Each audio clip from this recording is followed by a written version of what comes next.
Perkenalkan, nama saya Vena Amelia, NPM 23412039, kelas akuntansi 23A.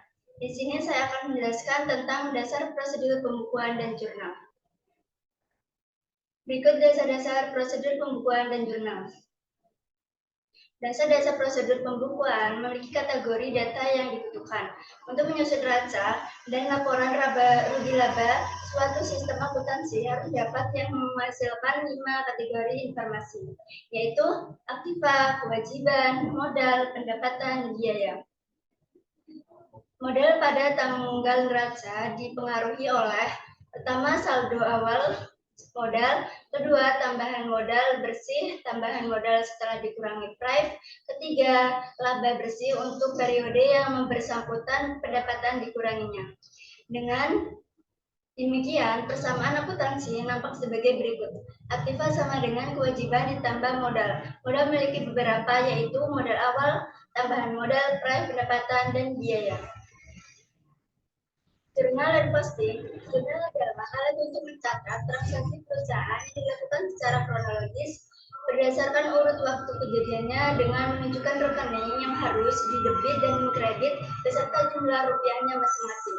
Jurnal disebut buku catatan pertama, book of original entry, karena setiap transaksi yang terjadi dalam perusahaan sebelum dibukukan ke buku besar harus dicatat dahulu dalam jurnal. Rekening sebagai alat pencatatan. Rekening adalah suatu alat untuk mencatat transaksi-transaksi keuangan yang bersangkutan dengan aktiva, kewajiban, modal, dan pendapatan dan biaya. Tujuan pemakaian rekening adalah untuk mencatat data yang akan menjadi dasar penyusunan laporan-laporan keuangan dan untuk mengetahui jumlah piutang perusahaan kepada debitur, jumlah kewajiban perusahaan kepada para kreditur, harga beli aktiva yang dimiliki perusahaan, sumber-sumber dan besarnya pendapatan. Penggolongan rekening adalah rekening-rekening dibagi atas dua golongan besar, yaitu rekening-rekening neraca atau rekening real, yaitu rekening-rekening yang pada akhir periode akan dilaporkan di dalam neraca seperti rekening-rekening aktiva atau harta. Rekening-rekening kewajiban, utang, rekening-rekening modal, rekening-rekening rugi laba, atau rekening nominal, yaitu rekening-rekening yang pada akhir periode akan dilaporkan dalam laporan rugi laba. Bentuk dan isi rekening adalah sebagai berikut. Dalam praktek dikenal bermacam-macam bentuk rekening.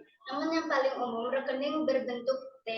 Rekening terdiri atas sisi kiri disebut sisi debit dan sisi kanan disebut sisi kredit. Buku besar atau ledger, kumpulan rekening yang digunakan dalam pembukuan suatu perusahaan. Dalam buku besar biasanya rekening-rekening disusun dengan urutan tertentu, yaitu rekening-rekening untuk neraca disusun paling depan, lalu rekening-rekening yang akan dicantum ke dalam laporan rugi laba. Neraca saldo. Neraca saldo adalah daftar yang berisi saldo-saldo dari seluruh rekening yang ada di dalam buku besar pada saat tertentu untuk menguji kebenaran pendebitan dan pengkreditan. Tujuan pembuatan neraca saldo untuk menguji kesamaan debit dan kredit di dalam buku besar untuk mempermudah penyusunan laporan keuangan. Posting memindahkan jumlah dalam kolom debit jurnal ke dalam sisi debit rekening dan memindahkan jumlah dalam kolom kredit jurnal ke dalam sisi kredit rekening. Cara memposting pertama adalah tanggal dan jumlah yang dicatat dalam jurnal dicatat kembali dalam rekening yang bersangkutan. Kedua, apabila posting telah dilakukan, maka nomor halaman jurnal harus ditulis dalam kolom folio di rekening. Ketiga, menulis nomor rekening yang telah diposting pada kolom nomor rekening di dalam jurnal. Tujuannya adalah pertama, menunjukkan bahwa jurnal tersebut telah diposting. Kedua, menunjukkan hubungan antara jurnal dalam rekening di buku besar. Berikut presentasi dari saya akhiri. Wassalamualaikum warahmatullahi wabarakatuh.